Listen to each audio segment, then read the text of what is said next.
नमस्कार, India voice में आपका स्वागत है। मैं हूं आपके साथ दीक्षा चौधरी। एक और सत्ताधारी दल बीजेपी और विपक्षी पार्टियां अपने सहयोगी का कुनबा बढ़ाने में जुटी है। वहीं बीएसपी अध्यक्ष मायावती ने अपना रुख स्पष्ट कर दिया है। मायावती ने बुधवार को कहा कि उनकी पार्टी ना तो 26 सदस्यीय इंडिया गठबंधन में शामिल होगी और ना ही 39 सदस्यीय एनडीए के साथ जाएगी। आगामी लोकसभा चुनाव अपने दम पर लड़ेंगे। इसके साथ ही उन्होंने और क्या कुछ कहा, आइए आपको सुनाते हैं। बीएसपी को लोकसभा चुनाव में व इससे पहले राजस्थान, मध्य प्रदेश, छत्तीसगढ़ व तेलंगाना आदि राज्यों में होने वाले विधानसभा चुनाव में भी अकेले ही चुनाव लड़कर अपनी पार्टी का बेहतर रिजल्ट लाना होगा। लेकिन बीएसपी पंजाब, हरियाणा आदि इन राज्यों में वहां की रीजनल पार्टियों के साथ मिलकर जरूर चुनाव लड़ सकती है, बशर्ते अब वर्तमान में उनका एनडीए व परिवर्तित किए गए यूपीए से भी कोई संबंध नहीं होना चाहिए। केंद्र की सत्ता में आने के लिए अपने अपने दावे ठोक रहे हैं, जबकि जनता को किए गए इनके वायदे व आश्वासन आदि सत्ता में बने रहने के दौरान अधिकांश खोखले ही साबित हुए हैं। वैसे भी कांग्रेस व बीजेपी एंड कंपनी के बने गठबंधन की अब तक रही सरकार की कार्यशैली यही बताती है कि इनकी नीति, नियत व सोच सर्व समाज में से विशेषकर गरीबों, दलितों, आदिवासियों, पिछड़े वर्गों, मुस्लिम एवं अन्य धार्मिक अल्पसंख्यकों के प्रति लगभग एक जैसी ही रही है। जैसे कांग्रेस पार्टी का गरीबी हटाओ का व बीजेपी का हर गरीब के खाते में 20 लाख रुपए पहुंचाने को लेकर कही गई ये बातें सत्ता में आने के बाद केवल हवाई व खोखली ही साबित होकर रह गई है, जिसकी खास वजह से ही बीएसपी ने सत्ताधारी गठबंधन व विपक्षी गठबंधन से ज्यादातर अपनी दूरी ही उत्तराखंड से इस वक्त की बड़ी खबर सामने आ रही है। चमोली में नमामि गंगे प्रोजेक्ट में बड़ा हादसा हुआ है। करंट लगने से 10 लोगों की मौत हुई है। इसके साथ ही कई लोग झुलसे बताए जा रहे हैं। आनंद फानन में अस्पताल में लोगों को भर्ती कराया गया है। मौके पर पुलिस प्रशासन मौजूद है। घटना के कारणों की अभी जांच हो रही है। तो इस वक्त की अहम जानकारी आपके साथ साझा कर रहे हैं। चमोली में नमामि गंगे में बड़ा हादसा हुआ है। करंट लगने से 10 लोगों की मौत हुई है। कई लोग अभी झुलसे बताए जा रहे हैं। इसके साथ ही आनंद फानन में लोगों को अस्पताल में भर्ती कराया गया है। वहीं पुलिस प्रशासन की मौजूदगी में घटना के कारणों की जांच हो रही है।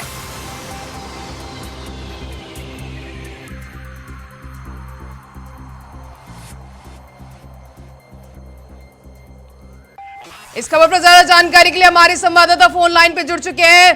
क्या है पूरी जानकारी, अपडेट दीजिए। जी बिल्कुल, जिस तरह से सुबह अपने काम पे जाने के बाद नमामि गंगे में जो कर्मचारी थे अपने जो कार्यस्थल पर पहुंचे तो अचानक ही करंट लगने की सूचना जो प्रशासन को मिली कि जो कर्मचारी उन पर करंट लग रहा है, जिसके बाद प्रशासन आनंद फानन में घटना स्थल पर पहुंचा और जो 12 से 14 लोग बताए जा रहे हैं जिन पर करंट लगा है। एक की मौत जो कि घटना स्थल पर ही हो गई बताई जा रही है। हालांकि जो 10 से 12 लोग हैं उनका करंट से झुलसा बताया जा रहा है। कितना झुलसा वो अब जो जानकारी अभी नहीं साफ आ पाई है कि कितने प्रतिशत वो झुलसे हुए हैं। हालांकि जो एक व्यक्ति है उसकी जरूर मौके पर ही मौत हो गई है। जी सोनू, कितने लोग झुलसे बताए जा रहे हैं? इस घटना में कितने लोग को घायल हो गए हैं?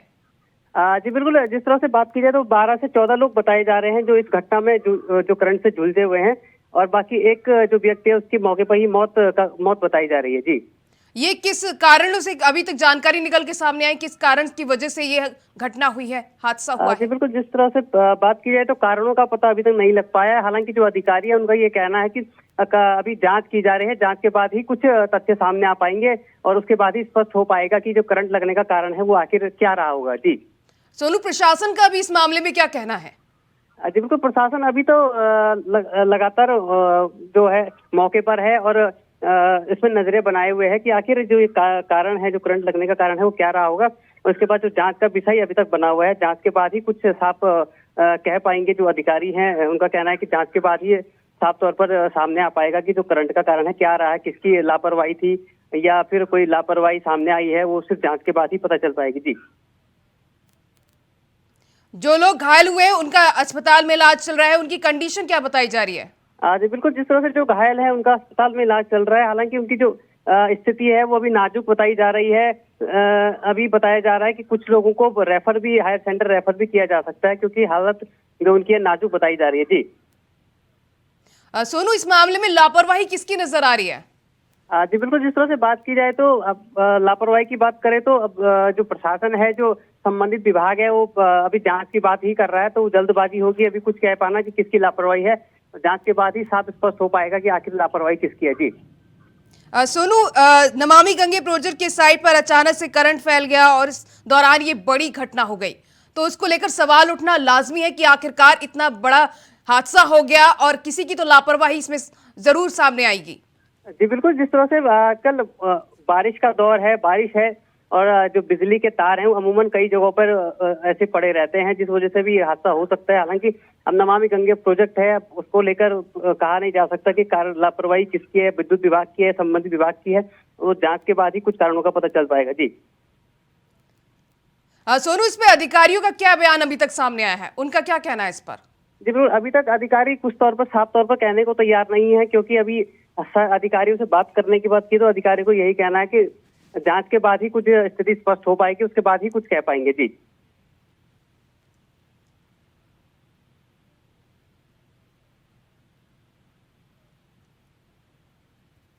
सोनू, हादसे के बाद से अभी माहौल वहां पर कैसा है? जी बिल्कुल, जिस तरह से हादसा जब हुआ उसके बाद से माहौल गरमाया हुआ है। काफी स्थानीय लोग और जो दल के लोग हैं, काफी लोग वहां पर पहुंचे हैं, घटनास्थल पर पहुंचे हैं, जिसके बाद अस्पताल में भी काफी भीड़ दिख रही है और अस्पताल में भी काफी लोग पहुंचे हुए हैं। और जो है राहत और बचाव कार्य जो है कि वो पुलिस प्रशासन कर रहा है, स्थानीय लोग कर रहे हैं, जिसके बाद काफी भीड़ वहां पर दिखाई दे रही है। जी तो सोनू, ये बड़ा हादसा हुआ है, इसको लेकर घटना के कारणों की भी जांच हो रही है। इसके साथ ही सबसे बड़ा सवाल ये होता है कि इतनी बड़ी घटना होकर अभी तक जो जांच पड़ताल जो सामने आई है प्रशासन की तरफ से, कोई जवाब अभी तक नहीं आया है। जी बिल्कुल, जिस तरह से ये जो लीला हवाली की बात की, जो प्रशासन है, जो प्रशासन के अधिकारी हैं, वो भी कुछ कहने को तैयार नहीं है। हालांकि उनका ये कहना है कि पहले हमारी जो प्राथमिकता होगी, जो घायल हैं, उन लोगों को प्राथमिक उपचार देने की होगी, उसके बाद फिर जो कार्रवाई होगी, जो उसके बाद जो की जाएगी अन्य कार्रवाई, उसके बाद की जाएगी। और जो बात करें कि उनका कहना है कि जांच होगी, जांच का जो विषय है उसके बाद ही जांच की कार्रवाई कुछ है, उसके बाद ही कुछ स्पष्ट कर पाएंगे कि आगे गलती किसकी है। जी सोनू, नमामि गंगे प्रोजेक्ट को लेकर जब ये करंट फैल गया है तो उसको लेकर कोई तरह के प्रशासन की तरफ से कुछ इंतजाम नहीं किए गए थे? अगर इस तरह का हादसा होता है तो उसकी तरफ से कोई इंतजाम नहीं थे प्रोजेक्ट को? जी बिल्कुल, कहीं ना कहीं जो चाहे विद्युत विभाग की बात की जाए और चाहे जो संबंधित विभाग है उसकी बात की जाए, तो कहीं ना कहीं इन दोनों के बीच में जरूर गलतियां रही होंगी, जिस वजह से जो करंट है, जो कर्मचारी है उन पे फैल गया। कहीं ना कहीं जो विभाग है उन पे जरूर उनकी जो कमियां बोल सकते हैं, चाहे उनके, जिस कारण से ये स्थिति और ये घटना हुई है। जी तो तमाम जानकारी साझा करने के लिए सोनू आपका बहुत बहुत शुक्रिया। तो आपको बता दें, चमोली में बड़ा हादसा हुआ है, घटना के कारणों की अभी जांच हो रही है। इसके चलते नमामि गंगे प्रोजेक्ट की साइट पर यह करंट फैल गया और कई लोगों की मौत की आशंका भी इसमें बताई जा रही है। उत्तराखंड से इस वक्त की बड़ी खबर आपके साथ साझा कर रहे हैं। नमामि गंगे प्रोजेक्ट से इस वक्त की बड़ी खबर, हादसा हुआ है चमोली में, नमामि गंगे प्रोजेक्ट में बड़ा हादसा हुआ है। इस दौरान करंट लगने से 10 लोग की मौत हुई है और कई लोग इसमें झुलसे बताए जा रहे हैं।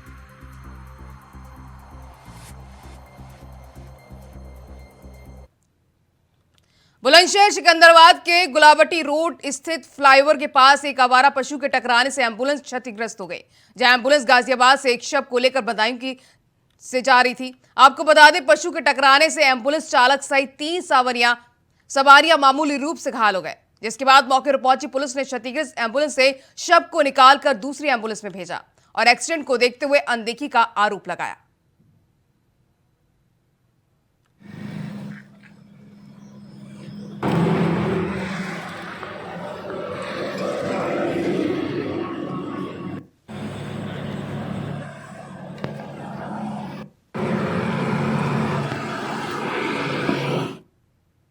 उधर बिहार के मोतिहारी में पीएफआई के खिलाफ एटीएस और जिला पुलिस ने बड़ी कामयाबी हासिल की है।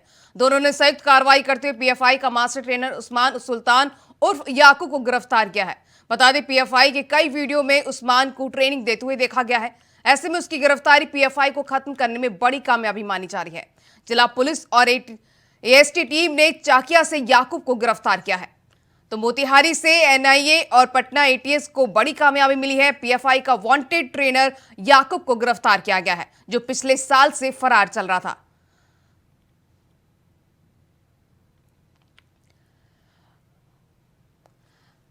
तो एनआईए और पटना एटीएस को बड़ी कामयाबी मिली है। पीएफआई का वांटेड ट्रेनर याकूब को गिरफ्तार किया गया है, जिसके चलते याकूब के कई वीडियो सोशल मीडिया पर वायरल हुए थे, जिसमें वो ट्रेनिंग दे रहा था।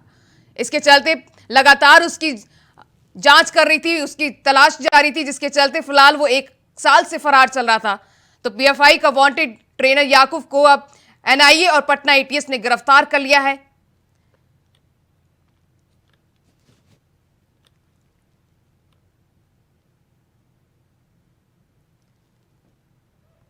तो पीएफआई को खत्म करने में बड़ी कामयाबी मानी जा रही है।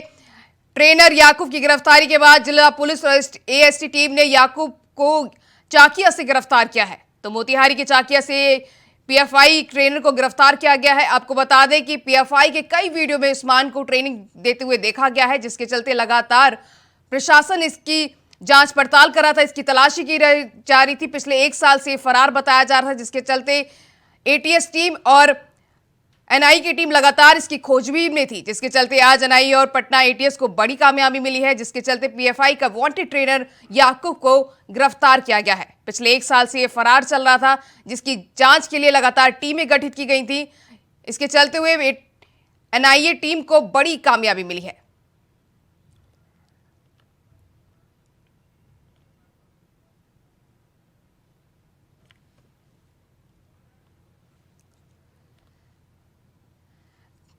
तो आपको बता दें, पीएफआई के कई वीडियो में उस्मान को ट्रेनिंग देते हुए देखा गया था, जिसके चलते एनआईए लगातार इसकी जांच पड़ताल कर रही थी, तलाशी की जा रही थी। पीएफआई के खिलाफ एटीएस और जिला प्रशासन ने कामयाबी हासिल करते हुए दोनों ने संयुक्त कार्रवाई करते हुए पीएफआई के मास्टर ट्रेनर उस्मान सुल्तान उर्फ याकूब को गिरफ्तार किया है। बता दें, पीएफआई के कई वीडियो से उस्मान लोगों को ट्रेनिंग देते हुए देखा गया था, जिसके चलते लगातार एनआईए की टीम उसकी खोजबीन कर रही थी। ऐसे में उसकी गिरफ्तारी पीएफआई को खत्म करने में बड़ी कामयाबी मानी जा रही है, जिसके चलते लगातार एनआईए की टीम लगी हुई है।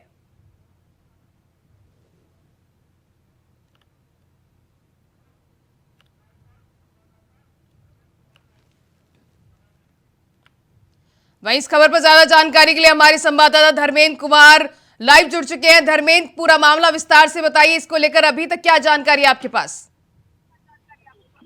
जी, मैं आपको बता दूं कि चर्चित अपराधी है वारंटी जो फरार था एनआईए के टीम के करार पर थी। कितने बार एनआईए के टीम ने छापा मारकर उसके घर से कई सुराग प्राप्त किया, लेकिन एनआईए की टीम वापस लौटना पड़ा। आज एटीएस की टीम और चकिया पुलिस के छापा मारकर आरोपी को गिरफ्तार किया गया। गिरफ्तार करने के बाद थाना में लाकर पूछताछ की जा रही है। पूछताछ में कई सुरागें सामने आई है, जिससे अभी तक पुलिस छापामारी भी कर रही है, और लेकिन पीएफआई की टीम के साथ और एटीएस की टीम मिलकर उससे पूछताछ कर रही है कि कहाँ कहाँ किससे सुराग मिल पाएगा। धर्मेंद्र, ये याकूब लगातार पीएफआई का वांटेड बताया जा रहा है और लोगों को ट्रेनिंग दे रहा था। जी, मैं आपको बता दूं, कुछ दिन पहले चकिया के गांधी मैदान में ट्रेनिंग देने के वीडियो वायरल हुआ था, जिससे एनआईए की टीम को वो वीडियो प्राप्त हुआ, जिस पर एनआईए की टीम ने कई बार आकर चकिया में छापा मारी, लेकिन वो भागने में सफल रहा। उसके बाद कई मरतबे एनआईए की टीम हर क्षेत्रों में छापा मारकर वापस जाने पाए। आज एटीएस की टीम और चकिया पुलिस ने उसे चकिया से बांस घाट से ही गिरफ्तार कर लिया गया। धर्मेंद्र, इसको पकड़ने के लिए कितनी टीमें, एनआईए के अलावा और भी किसी टीम का सहयोग मिला है इसमें? एनआईए की टीम और एटीएस और चकिया पुलिस मिलकर ये गिरफ्तारी की हुई है। इसके अलावा टीम ने किसी और की भी गिरफ्तारी करी है उस्मान के अलावा? नहीं, अभी किसी की गिरफ्तारी नहीं की गई, लेकिन पूरे चकिया पुलिस अभी छापामारी कर रही है जो कुछ पुराण मिला हुआ है पुलिस बताने से एकदम बच रही है, कह रही कि जब कुछ गिरफ्तारी हो जाएगा उसके बाद ही कुछ बता पाएंगे। धर्मेंद्र, पुलिस और एटीएसटी टीम को चाकिया से याकू की गिरफ्तारी की, तो उसके पास से कुछ और भी संदिग्ध चीजें बरामद हुई हैं। अभी पुलिस कुछ बताने से बच रही है, बोल रही है कि अभी कुछ नहीं बताया जाएगा, अभी पूरी ऐसी कर लेने के बाद ही कुछ हम बता पाएंगे। वहीं एसपी इस मामले में बताया कि पूछताछ की जा रही है, पूरा पूछताछ करने के बाद फिर खुलासा किया जाए क्या है, कितने चीज पकड़ा है, कौन कौन सा सामान पकड़ाया है। तो तमाम जानकारी साझा करने के लिए धर्मेंद्र आपका बहुत बहुत शुक्रिया।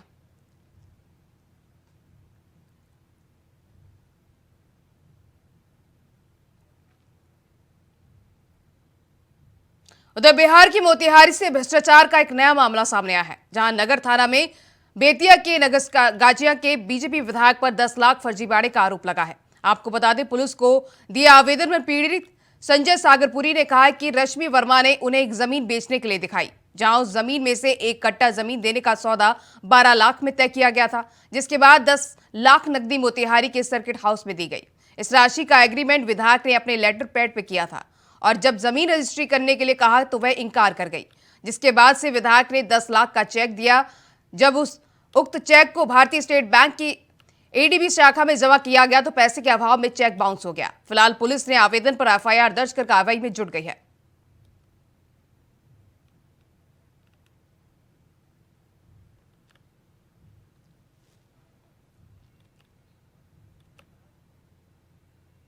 उधर मुंबई में आयोजित होने जा रहे इंटरनेशनल फैशन वीक 2023 में बिहार की सुषमा भी शामिल होंगी। वह बिहार की इकलौती महिलाएं जिन्हें इस प्रतियोगिता में शामिल होने का मौका मिला है। आंगनबाड़ी सेविका और ब्यूटिशियन सुषमा पूर्वी चंपारण जिले के तुरकोलिया क्षेत्र में संबंध रखती है। मुंबई में होने जा रहे ये फैशन वीक 22 और 23 जुलाई को होगा। अब सुषमा प्रतियोगिता में लॉर्ड ऑफ ट्रेंड के द्वारा सेलिब्रिटी मेकअप आर्टिस्ट बनकर शामिल होंगी। प्रतियोगिता में शामिल किए जाने पर सुषमा के साथ उसके परिवार में भी खुशी का माहौल है।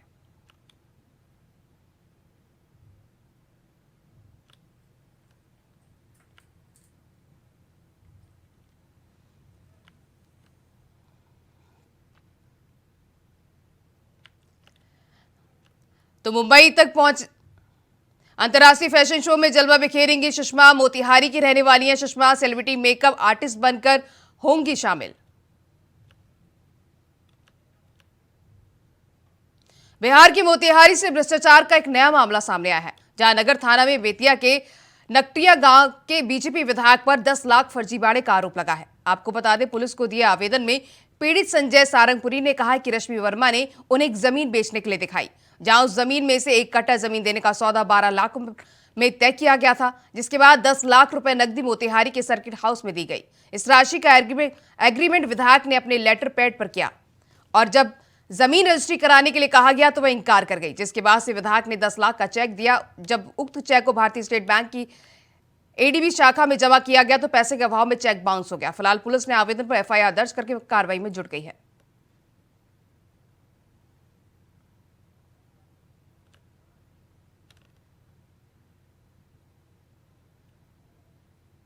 दिया था 10 लाख रुपया का, जब दबाव बनाए पर पैसा दे दो। हाँ। तो उसने मुझे 10 लाख रुपया का जो है चेक दिया था, लेकिन सिर्फ चेक दिया था, उसमें खाता में पैसा उसके था ही नहीं। अच्छा। आज तक उसके खाता में पैसा ही नहीं है। 2 बार चेक बाउंस हुआ है। रश्मि वर्मा में बीजेपी के एमएलए है, अभी वर्तमान में एमएलए है। हाँ। और रश्मि वर्मा पर ऐसे भी जो है कई आपराधिक मामले भी चल रहे हैं। हाँ। उसकी संख्या दर्जनों से ऊपर है। जी, पिछले महीने ये मामला दर्ज हुआ है। चेक बाउंस का मामला बताया जा रहा है। तो चूँकि कमर्शियल डिस्प्यूट है और पूर्व में संभवतः ये उनके साथ भी कार्य किए हुए हैं, तो हम लोग हर बिंदु पे जांच कर रहे हैं। हम लोग जो एक टीम को हम लोग बेतिया भेजेंगे ताकि जो इसमें डॉक्यूमेंट्री जो प्रूफ है हम लोग बैंक से ले सकें। और उधर हमीरपुर के सुमेरपुर में मंगलवार की रात को पुलिस ने चावल लदी ट्रैक्टर ट्रॉली को पकड़ा। बता दें कि ट्रैक्टर ट्रॉली में चोरी का चावल लदा हुआ था, जिसको पुलिस ने चेकिंग के दौरान पकड़ा, तो वहीं ट्रैक्टर चालक ट्रैक्टर छोड़कर मौके से फरार हो गया। इसके चलते पुलिस को बड़ी कामयाबी मिली है। चोरी का चावल बरामद किया गया। इस दौरान ट्रैक्टर चालक मौके से फरार हो गया। चेकिंग के दौरान ये पुलिस ने कार्रवाई की है। तो फिलहाल पुलिस ट्रैक्टर चालक की तलाश में जुटी है। ये हमीरपुर का मामला बताया जा रहा है, जहां चेकिंग के दौरान पुलिस ने ट्रैक्टर चालक को पकड़ा है। ट्रैक्टर ट्रॉली में चावल पकड़ा गया था। पुलिस ने रात को चेकिंग के दौरान सुमेरपुर से पुलिस ने चावल लदी ट्रैक्टर ट्रॉली को पकड़ा है। बता दें, ट्रैक्टर ट्रॉली में चावल, चोरी का चावल लदा हुआ था, जिसको लेकर पुलिस ने चेकिंग के दौरान ये पकड़ा है। तो वहीं ट्रैक्टर चालक ट्रैक्टर छोड़कर मौके से फरार हो गया, जिसकी तलाश में पुलिस जुटी हुई है।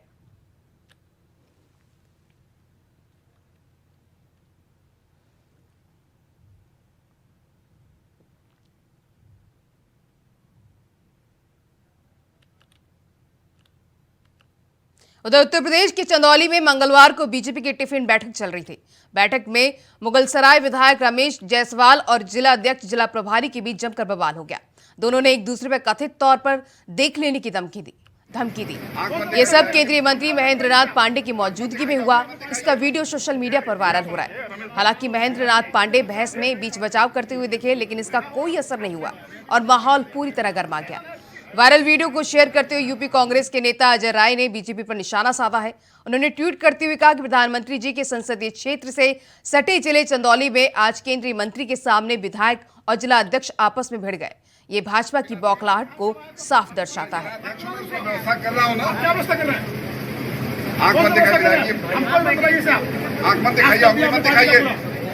यहाँ पर है रमेश भाई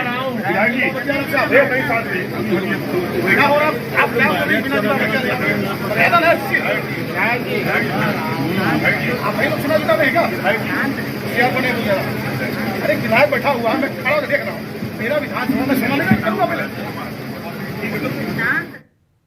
उधर उत्तर प्रदेश के बुलंदशहर जिले में घर की छत गिरने से बड़ा हादसा हो गया। इसके मलबे से एक परिवार के 12 सदस्य दब गए, जबकि हादसे में एक ही परिवार के 4 लोगों की मौके पर ही मौत हो गई। इस छत पर एक दिन पहले ही लेंटर डाला गया था और पूरा परिवार इसके नीचे बने फ्लोर पर सो रहा था, तब ये हादसा हुआ। इस घटना की जानकारी के बाद मौके पर पहुंची पुलिस ने रेस्क्यू कर मामले में दबे शवों को बाहर निकाल लिया है। हादसे के बाद गांव में अफरा तफरी का माहौल है। जैसा कि आप जानते हैं कि मवई गांव है सयाना तहसील में, नरसैना थाने में एक दुर्भाग्यपूर्ण घटना घटी रात में। एक राजपाल सिंह थे जिन्होंने कल अपने छत की लेंटर डाली थी फर्स्ट फ्लोर की। वो छत बैठ गई, अतिवृष्टि हुई थी और उसके कारण नीचे का भी जो था पोर्शन वो बैठ गया। उसमें राजपाल, उनकी पत्नी, उनके 2 बच्चों धर्मेंद्र और कुलदीप की असामयिक मृत्यु हुई है और राहत बचाव कार्य पूरा किया गया। ये सुबह लगभग 4 बजे की घटना है और सुबह से ही पूरा प्रशासन लगा हुआ था। बहुत ही दुर्भाग्यपूर्ण घटना घटी है, परंतु माननीय मुख्यमंत्री जी ने तत्काल घटना का संज्ञान लिया। सभी अधिकारी भेजे हैं मौके पर और उन्होंने इनके परिवार के प्रति संवेदना व्यक्त की है। हम लोग इनके परिवार के साथ हैं और उनकी पूरी मदद की जाएगी। हापुड़ के धौलाना कस्बे में एक शातिर बाइक चोर की करतूत सीसीटीवी में कैद हो गई। दरअसल शातिर ने रात में घर के बाहर खड़ी हुई बाइक को अपना निशाना बनाया है और उसका लॉक तोड़कर बिना स्टार्ट किए कुछ दूर पैदल लेकर चला। उसके बाद बाइक चोर बाइक को स्टार्ट कर उस पर सवार हुआ और बाइक को मौके से लेकर रफू चक्कर हो गया। फिलहाल पुलिस ने मामला दर्ज कर लिया है और आगे की कार्रवाई में जुट गई है।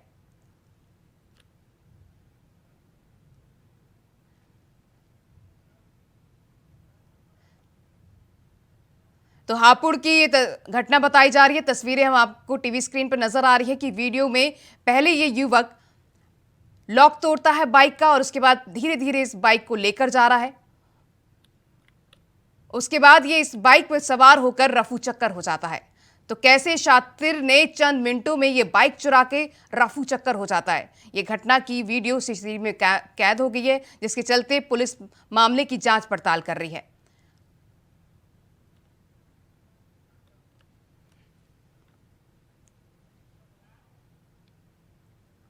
तो फिलहाल इस बुलेटिन में बस इतना ही। खबरें लगातार जारी हैं। नमस्कार।